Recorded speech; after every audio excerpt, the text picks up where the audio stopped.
Youth Indoctrination in the WCG. Part 1 of I have no idea how many. The Worldwide Church of God was determined to set itself apart from every other church. This very much included the education that young ones received. And I am absolutely a direct product of it. Way back in an earlier video, I did talk about how we were very biblically literate from very early on. And now I can show you why. I started this channel shortly after having seen Shiny Happy People. Anyway, these cut and dry responses were nothing like what we got. Yeah, these simple responses, not at all. And this whole umbrella idea, no. We enacted an umbrella idea, but teaching it like this, no. This one is for kindergartners. By this point, they probably know the books of the Bible.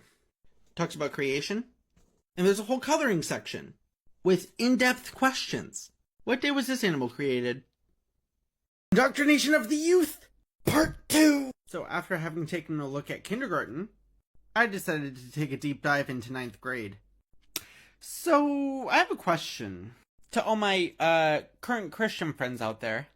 Did your Sunday school teach you this stuff? What happened in 1054? Catholics might be able to answer these. And there were special feast ones too, with really cool puzzles. I'm not giving the WCG the time of day to solve them right now, though. Oh, and like in another grade, you got clean and unclean meats for elementary school students. With puzzles. Lots and lots of puzzles. So they really incorporated fun and education. This is not everyone's story, but I did personally like these things. Some of my fondest memories came from Sabbath class. It's also probably why I'm a nerd today. But one thing is certainly for sure. We knew our stuff. And we looked down on others' Sunday school. Indoctrination of the Youth in the WCG. Part 3. This particular article was written by someone inside of the PCG, and it's like a love letter to the past. No joke. It's okay. He's sealed and awaits the resurrection. He was writing about me. From the youth magazine, I learned how to tie a tie, how to dance a slow rhythm. Okay, I get that the education was valuable, but this gushing over it, it's just emblematic of what it was like, and continues to be. Just definitely not with me in it. Anyway, this particular article is about you! No, not you. You. It began as SEP, but that definitely wasn't as catchy. SEP. But SEP was isolated, and they expanded to include as much of the church as possible. The central concept was similar to summer camps. Kids definitely looked forward to this. It was really an educational retreat. Youth Indoctrination in WCG. Part 4. So I was doing research for this particular video when I was eating lunch at a restaurant. And I came across some information that I rushed home to make this. Youth Opportunities United, which was commonly called YOU, and strangely enough, never you, had a partner. YES, Youth Educational Services. Also, never called YES. But why not? Because it would be really funny to just say, yes, you! My original congregation was Buffalo, New York. I also very much remember the large youth choir that we had. And there was a figure there that implemented the YES program. Buffalo. Who could that have been? So for anyone who has been part of YES, all credit goes to him. Just look at how proud of himself he is.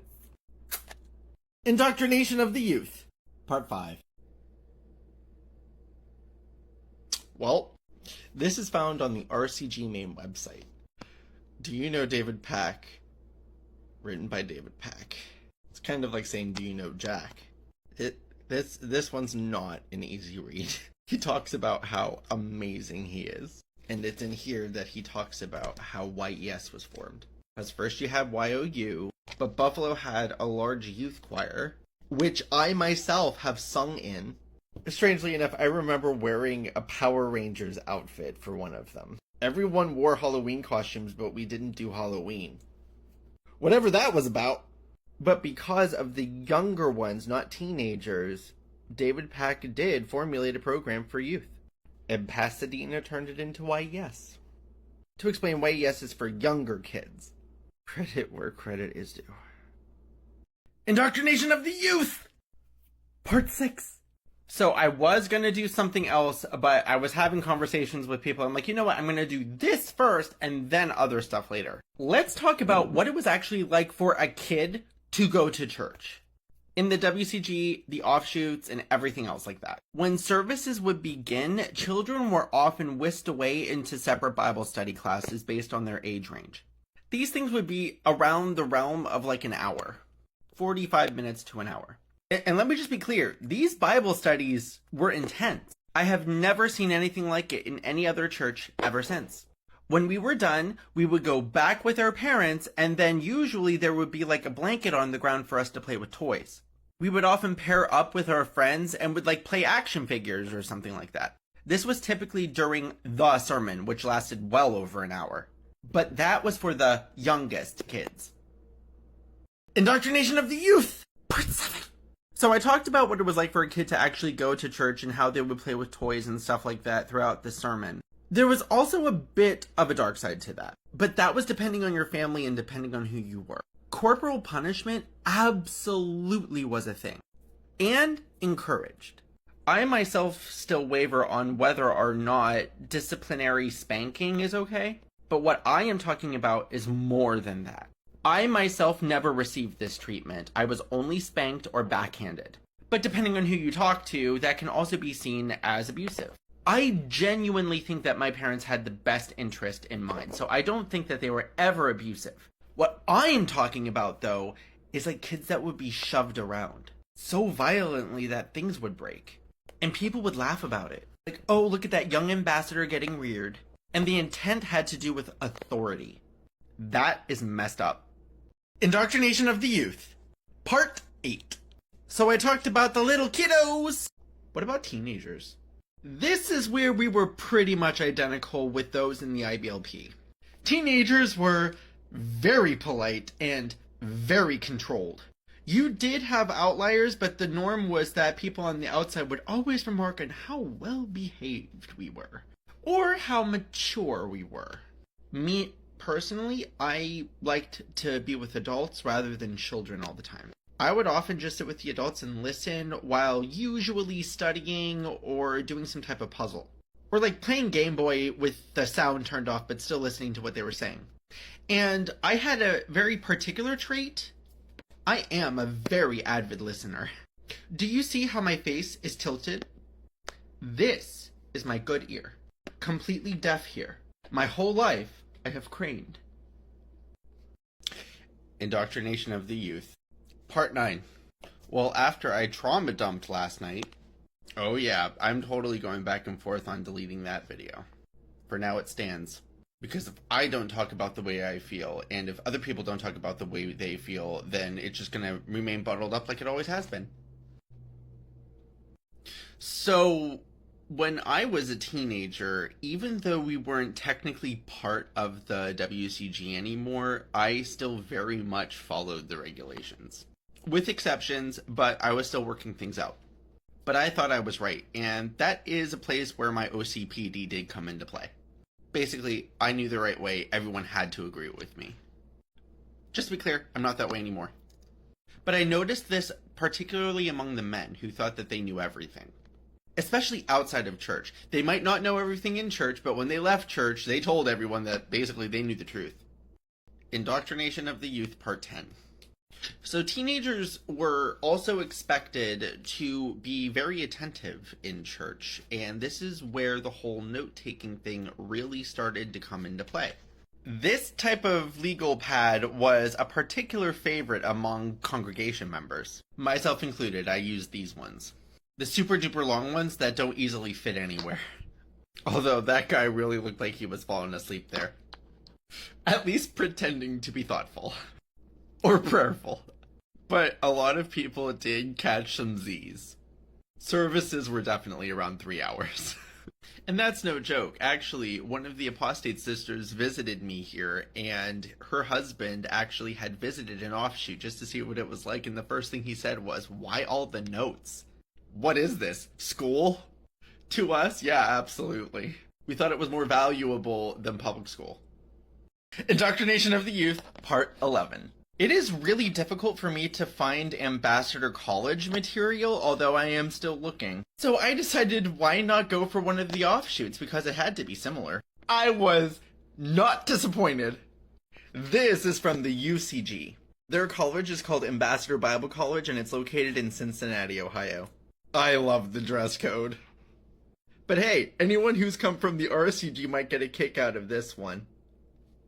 There are definitely many more restrictions for the women. I also looked at their catalog, and look at the first two courses offered.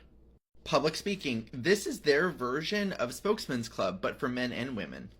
It's basically oral calm, but with a twist. A cult teaching people how to be effective in speaking? Whatever would that be used for?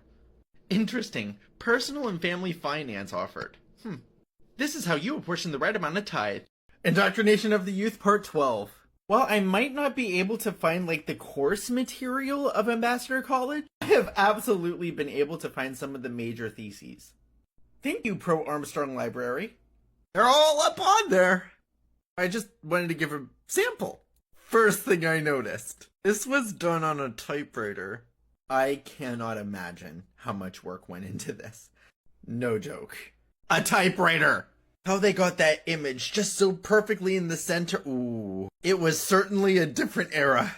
I am not harping on this person's parade. To me, they did a fantastic job. Although I have to say, it's very Armstrong-esque, the wording. But make no mistake, the education is solid. Looking at these is kind of like looking at the culmination of all the indoctrination. French speakers in prophecy, the origin of medical practice, fruits of indoctrination. Indoctrination of the Youth, Part 13.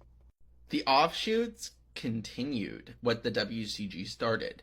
So first I'm going to deal with the UCG, which is considered the most lenient or one of the two most lenient of all churches of God. In this clip I'm going to show you, it's to help kids remember what the feasts are. I'm only going to show clips, but you'll get how little children knew these things. Do you know God's feast in the spring and in the fall? I'm happy to say that I can name them all. Days from the wage sheep offering. That is Pentecost when the Holy Spirit came. Feast of Tabernacles is a time of happiness. When Christ will reign and the whole world will be blessed. On the last great day, what does God have? So let me ask, if you were a child, would you know the feasts? It's catchy, it's quirky, and it's fun. Yeah, we remembered. Indoctrination of the Youth, Part 14. So I found some youth material from the PCG, but there are just too many minor faces, so I decided to opt for something else. But it shows just how prevalent the indoctrination was for them as well. Make no mistake, Gerald Flurry is just a slightly less intense version of David Pack. Slightly. That means the PCG is among the strictest. But do you remember the young ambassadors from Pasadena? Well, he has his own. The young ambassadors of HWA College. HWA, Herbert W. Armstrong. On a wonderful day like today, I defy any cloud to appear in the sky. Dare any raindrop to pop in my eye on a wonderful day like today. In my opinion, they're not as fluid as the ones in Pasadena, but still just as indoctrinated. Indoctrination of the Youth, Part 15. This is my last one on this topic. This man is James Swift, homosexual extraordinaire and amazing drag performer. He was also part of the Worldwide Church of God, and he has an entire Netflix documentary about being kidnapped and forced into one of those gay to straight conversion camps. Kidnapped in the middle of the night. Parent approved kidnapping. Now, this is not unique in the Worldwide Church of God, but it just shows how far we were willing to go. It has been suggested to me by fellow Armstrongists that I should go. Even though his and my story is not the same, I can very much relate. I myself used to be of the belief that I could be changed. When young ones are indoctrinated like that, they're willing to do these things. Willing to do whatever it took to earn God's favor.